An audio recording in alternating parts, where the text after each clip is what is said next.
اعوذ باللہ من الشیطان الرجیم بسم اللہ الرحمن الرحیم۔ سورۃ النمل اس اعتبار سے بڑی منفرد صورت ہے پورے قرآن مجید میں کہ اس میں تینوں مضامین جو مکی صورتوں کے ہیں وہ جمع ہیں۔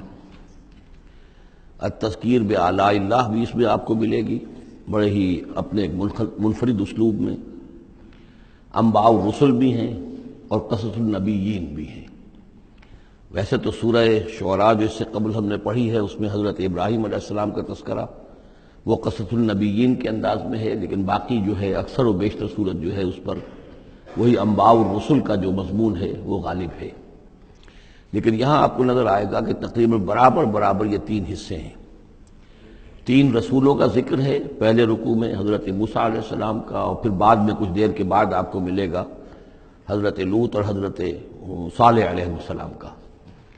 درمیان میں پھر حضرت سلیمان علیہ السلام کا تذکرہ ہے قصص النبیین کے انداز میں۔ تو ہم پڑھ رہے تھے حضرت موسیٰ علیہ السلام کا ذکر، جب وہ پہنچے ہیں وہاں فلما جاہا، جہاں انہیں آگ نظر آئی تھی، نودیا، وہاں ندا کی گئی، پکارا گیا، انبور کا من فی النار ومن حولہا، کہ آگ میں جو کچھ ہے وہ بہت بابرکت ہے اور جو کچھ اس کے ارد گرد ہے وہ بھی بہت بابرکت ہے۔ وسبحان اللہ رب العالمین، اور پاکی ہے اللہ کے لیے جو تمام جہانوں کا پروردگار ہے۔ یا موسیٰ انہ انا اللہ العزیز الحکیم، اے موسیٰ میں اللہ ہوں العزیز اور الحکیم۔ والق عصاک، اپنا عصا زمین پر ڈالو، فلما رآہا تہتز، جب انہوں نے دیکھا کہ وہ حرکت کر رہا ہے، کانہا جان، جیسے کہ وہ سانپ ہو، ولا مدبرا، تو وہ پیٹھ موڑ کر بھاگے، ولم یعقب، اور پیچھے مڑ کر دیکھ نہیں رہے تھے، یعنی خوف کی شدت کا یہ عالم تھا۔ یا موسیٰ لا تخف، اللہ نے فرمایا اے موسیٰ ڈرو نہیں، انی لا یخاف لدی المرسلون، میرے حضور میں رسولوں کے لیے کوئی خوف نہیں ہے، کوئی ڈر نہیں ہوتا۔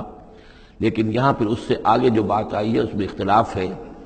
اور وہ یہ کہ الا جو ہے یہاں پر استثناء متصل ہے یا استثناء منقطع ہے۔ یہ استثناء منقطع مانا گیا ہے کہ الا من ظلم ثم بدل حسنا بعد سوء فانی غفور رحیم، سوائے اس کے کہ جس نے کوئی ظلم کیا ہو،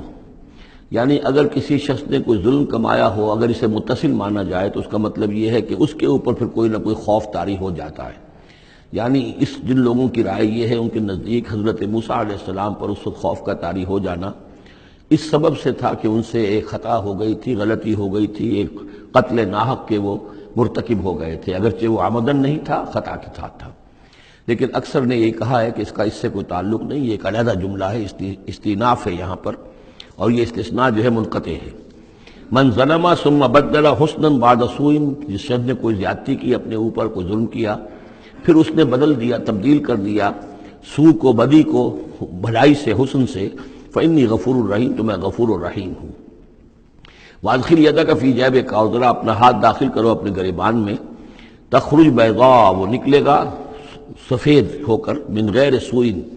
بغیر اس کے کہ اس میں کوئی برائی پیدا ہوئی ہو، یعنی برس وغیرہ کا برس نہیں، ویسے ہی سفید ہوگا۔ فی 9 آیات الی فرعون وقومہ، یہ 2 آیات ہیں ان 9 آیات میں سے، یہ ہم نے 2 نشانیاں تمہیں عطا کی ہیں من جملہ ان 9 آیات کے کہ جو ہم آپ کو دیں گے وقتاً فوقتاً، اور یہ ہے نشانیاں ہماری فرعون کے لیے اور اس کی قوم کے لیے، الی فرعون وقومہ انہم کانوا قوما فاسقین، یقیناً وہ قوم جو ہے وہ سرکشی اور اللہ تعالیٰ کی نافرمانی پر اتری ہوئی ہے۔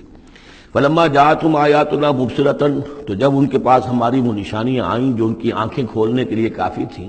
حقیقت کا مشاہدہ کرانے کے لیے کافی تھیں، قالوا ھذا سحر مبین، انہوں نے کہا کہ یہ تو جادو ہے کھلا۔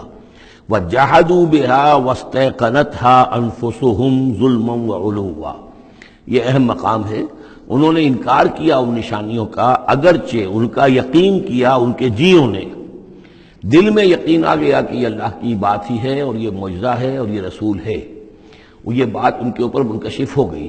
یعنی عوام جو تھے ان کے لیے نہ بھی ہوئی ہو تو جو تھے سردار اور خود فرعون، جحدوا بہا، انکار تو انہوں نے کیا، واستيقنتها انفسهم، ان کے دلوں نے، ان کے جیوں نے، ان کے دماغوں نے اس کو قبول کیا کہ واقعتاً یہ حق ہے، ظلما وعلوا، اس کے باوجود بے انصافی کی بنیاد پر اور سرکشی کی وجہ سے انہوں نے انکار کیا۔ یہ ظلما وعلوا کا تعلق ہے جحدوا بہا سے، وجحدوا بہا ظلما وعلوا واستيقنتها انفسهم، انہوں نے انکار کیا ان کا ظلم کی وجہ سے اور سرکشی کی وجہ سے، اگرچہ ان کے دلوں نے ان کا یقین کیا۔